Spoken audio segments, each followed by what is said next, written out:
So what we're going to look at is another way of settling the head onto the body. So in previous classes, what we've done is last time we had a book on the head and I asked you to have a book handy. This one, we're going to do another way of thinking the head. And that's my main focus for this little bit of the exercise. It won't take us very long.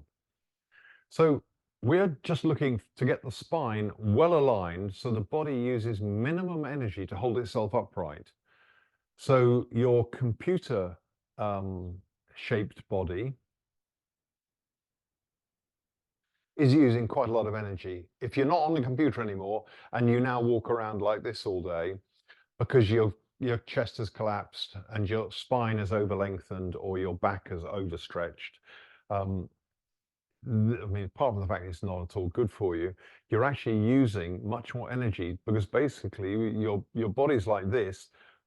It's fighting to stop this happening the whole time. It's to stop yourself falling forwards. So you have to engage the back muscles more to work harder in order to keep your body upright. So we're looking for a posture where, you can use this in Tai Chi and Qigong.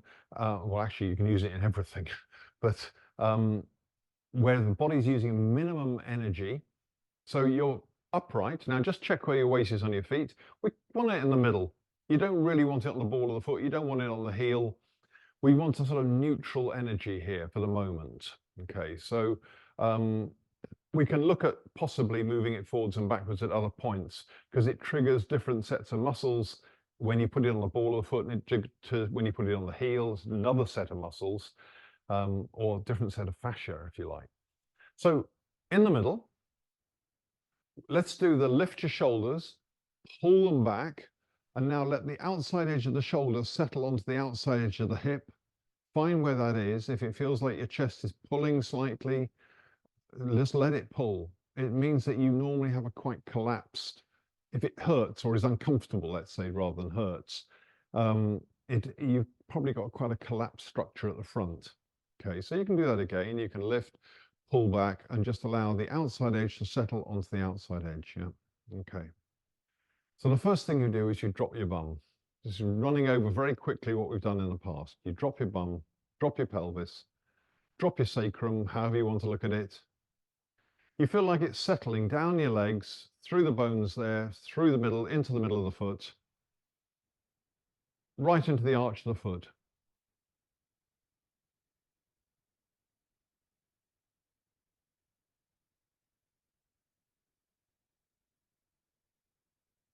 So that's the first thing. Now, the next thing is that thoracic 3 point between your two shoulder blades. So thoracic 3 is below the level of the neck. It's between your two shoulder blades, roughly level with the spinous process on the shoulder blades. The spinous process is a sort of as we've said before, it's two bony protrusions or ridges which run from on the shoulder blades on the back and runs out towards your shoulders from down up. And you need to let that settle and feel as though it's connecting to your sacrum or your pelvis or your bum, however you want to look at it. Now then, the head. So we did a thing with the book, and so I talked about how you feel like you're supporting the book. Okay, so this is one method only, the deportment method. Yeah, I think it's good. I like it, but it's quite complex. Your mind's got to really work on what would it feel like if I had a book on my head at the moment and I'm trying to support it from underneath rather than lift it. Yeah, so you have to go through this sort of mental process of doing that. The other way, which I've heard another teacher way of teaching it, is I also like very much, and I think it's got one or two problems, but it's quite good.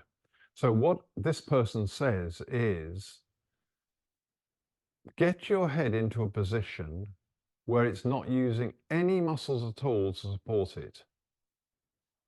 So you take your head so that nothing is necessary. You're not using any neck muscles to support it at all. It is simply resting on your spine.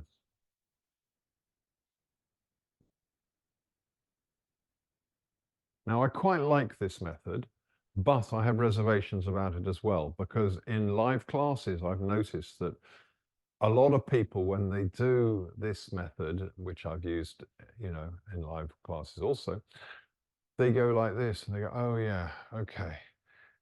So in other words, the head's no longer upright. By doing that, it does take it back, but the back of your head has gone back rather than anything else, and your forehead's lifted, nose is lifted, chin's lifted.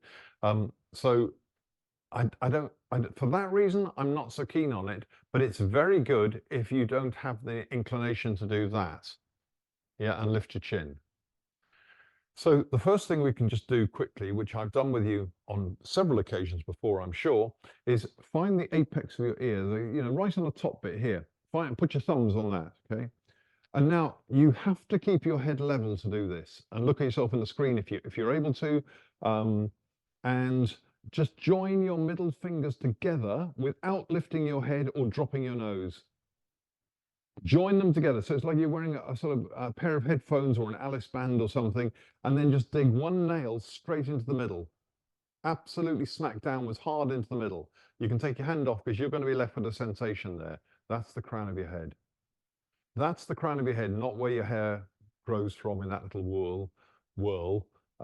So this is the crown of the head here. And if you go and drop your head, the crown of the head suddenly goes backwards. If you lift your head, the crown of the head will suddenly go forwards, which it isn't. So if you've still got that sensation there, and you can replicate it anytime you like, simply by make sure your eyes are level, and then you just do that. Put the headband on, headphones, dig your finger in, and it's there. Okay, so now, with that sensation there, settle into your feet, drop your bum. Okay, connect T3 downwards. And now, just make your head feel as if it weighs nothing.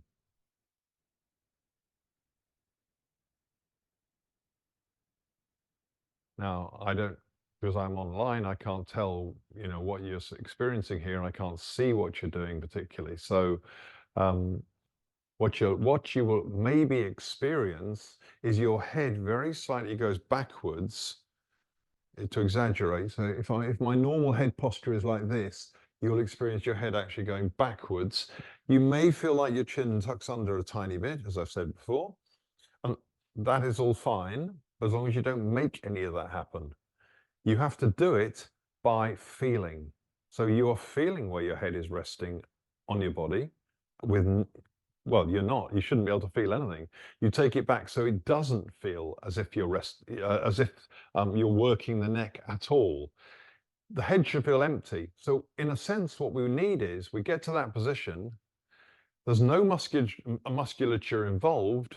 So I'm doing it already at the moment. So as I talk, so there's no musculature involved. And when you get it to there, that can make it feel like the head is floating.